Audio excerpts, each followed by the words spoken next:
What's up everybody, it's your boy Matt Turner back again with another video. I hope you guys did enjoy my last video on what it's like, well, it's not about what it's like being out at work, but how I came out at work.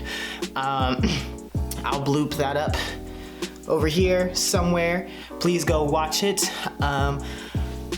So today's video is going to be another interesting story. This one is one this one is definitely more serious now. This one's definitely more geared towards kind of what I've experienced being trans and black. So for all of you that kind of may find this, I'm not gonna be like specifically targeting anybody, but I will probably be saying certain words or using certain connotations that people may not be comfortable with. Just know that this is not targeted specifically at you, but this is what it's like to be black and trans in the current world, specifically in the United States, and kind of what we may have to deal with on a day-to-day basis. So this story, as you can tell by the title, is about a night out with my girlfriend and her sister. So basically what was happening is we were gonna go out and have a good time. I think we started out at a gay club that was really good. No, at first it was just me and her. So me and her were having a night out. That was all fun. We were chilling, we were vibing, we were sipping our drinks, we were having fun. We saw like a little drag show. That was really good. If you're in ATL, go hit up my sister's room. It's a great place. I love it. I dig it. Whoever the bartender was that night, you did hella good because those drinks were smashing. I love them, and since then, pineapple Bacardi with Sprite is my drink, outside of the bourbon whiskey that I do enjoy. But anyways, so we were having fun, we were chilling, we were relaxing, and then we were like, hey, like let's get together with her sister. And so we met up, we went to another club that's like not too far from that. And it was all right. It was chill, it was vibey. It wasn't like, like the normal gay scene, which is a little bit more our speed. This one was very like mellow, low-key. I would definitely go back. I don't remember the name of the location, I just remember where it was.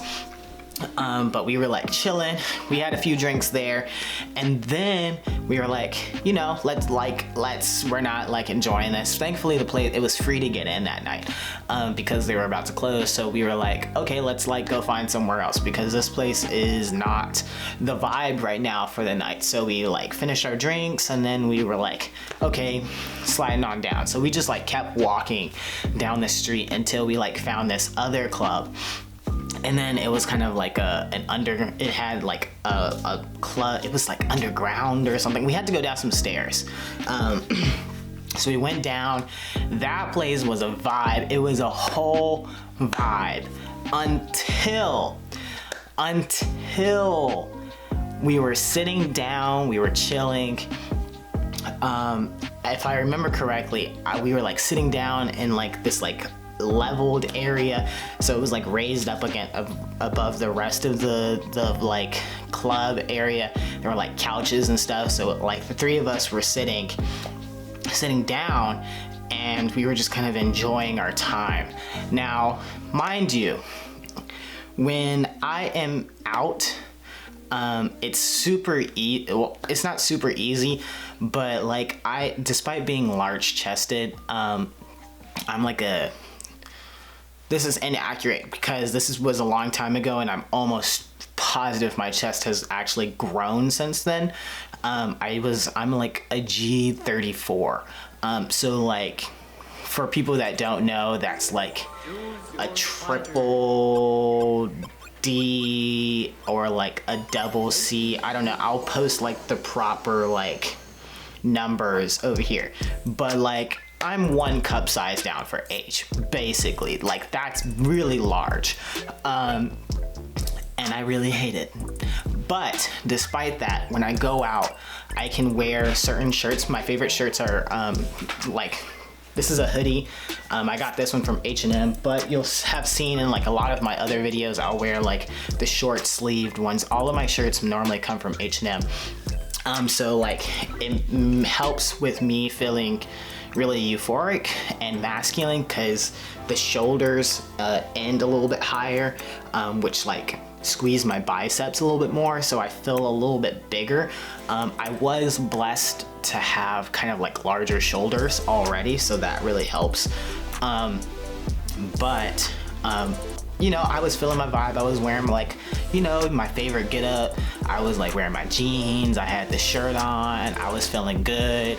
We were both chilling. They were dressed up.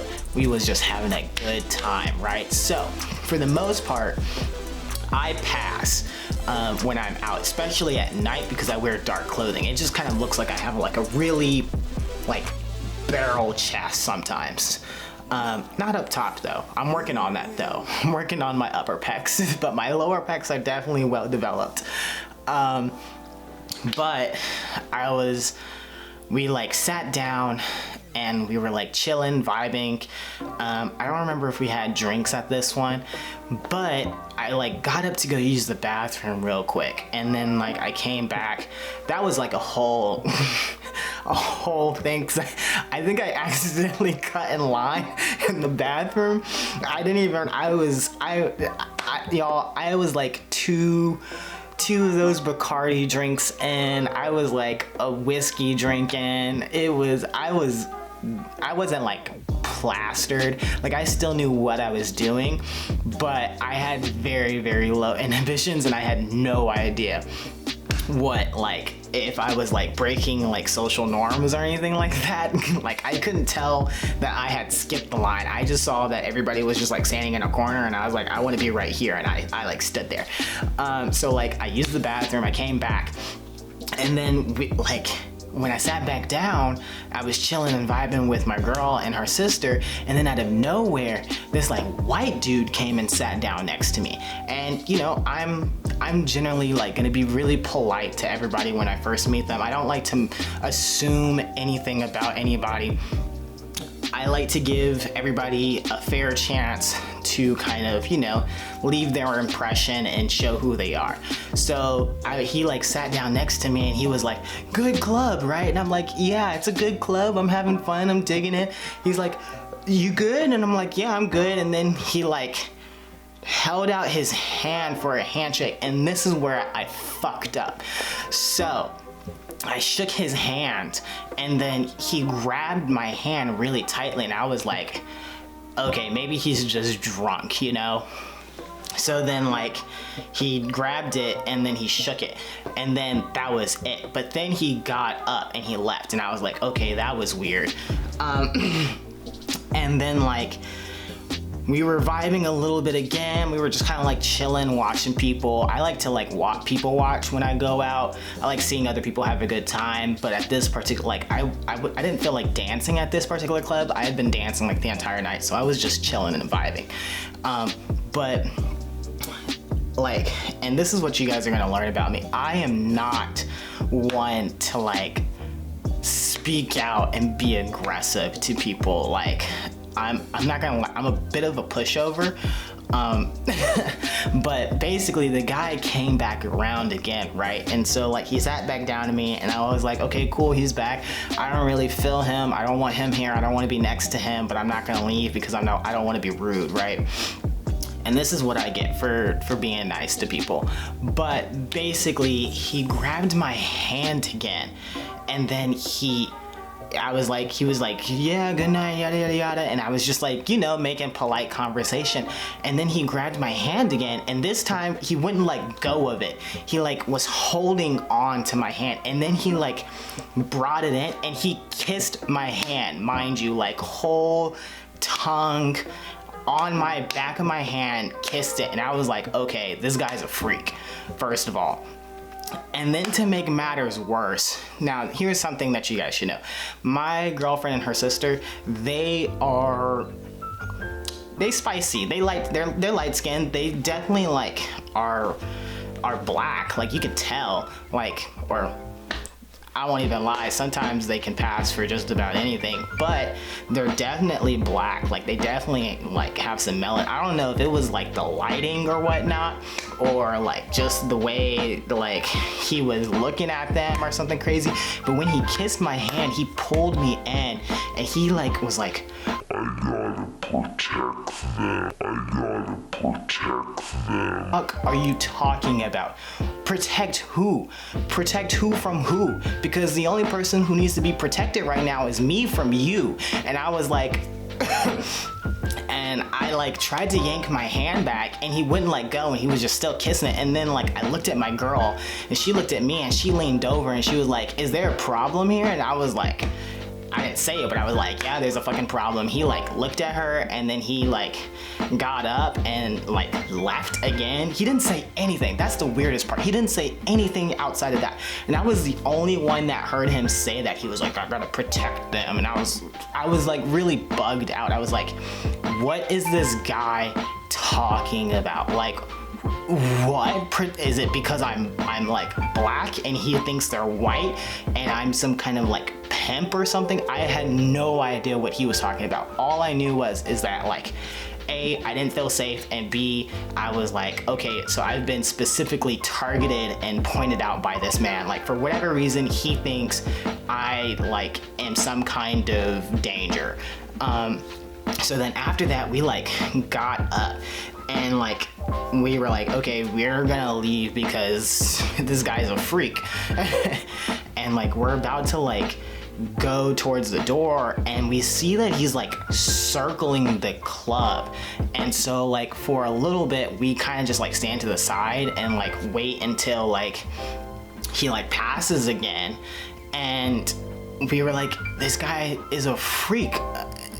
Basically, I'm not going back to that club. I don't know if he's gonna be there again, but that was my little like whole shebang with like dealing with drunk white men while being somewhat cis-passing with, you know, a girlfriend who's like light-skinned. And I'm completely baffled by it. I don't know if this is something that most black men experience. I don't know if like this was just and that's the crazy part. This isn't the first time this has ever happened.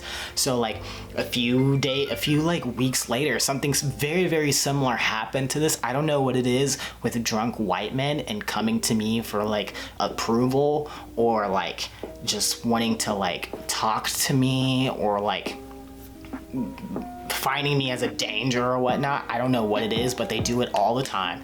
So I'm not gonna lie, I am a little bit apprehensive around white drunk men because I have had very zero good experiences with it so far. Like obviously not all white drunk men are bad, but like at certain bars and clubs, I can definitely spot out certain ones that like I'm like, you are definitely gonna try and come and talk to me, and I don't want to do it. We were at just like a diner, and like this one white dude who was drunk off his rockers kept coming over to us and talking to me.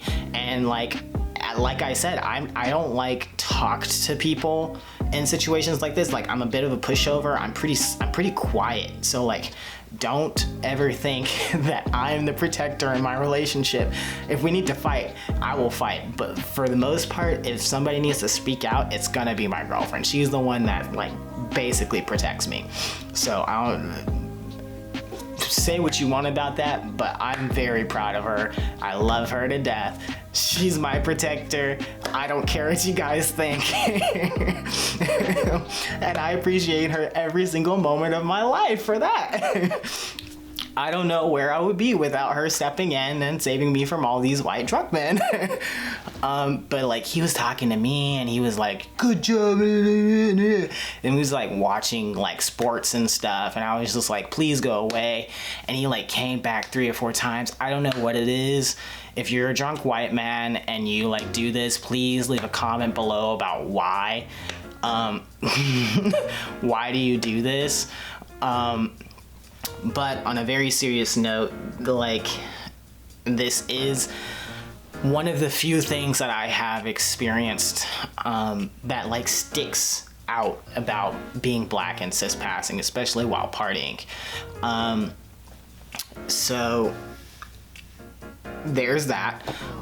Once again, this isn't targeted specifically at anybody except for the 2 dudes that were actually doing this. I am absolutely targeting you, and I think that you guys are weird. And I hope that you stop doing whatever you were doing because it's very uncomfortable. But yes, that's my experience. I hope you enjoyed my story. If you have more questions about it, please leave comments below. I'm sure I probably left something out. Overall, it was a good night. I like enjoyed it very much. Just, you know, life and people. People are gonna be people and they're gonna do weird shit. But yes, please comment and like this video if you enjoyed my story, or if you want to hear more videos like it. I will bloop up some videos over here. I'll bloop up the last video that I did. Please tell me what you want to see next. Have a few more ideas. I promise to you guys my demonstration for how I take my tee shot with the Union Medico 90 Super Grip will be coming out soon. When I did that video, it was super late, so I didn't want to take my shot. I didn't want to record it in the dark. So I will be getting that out soon, hopefully.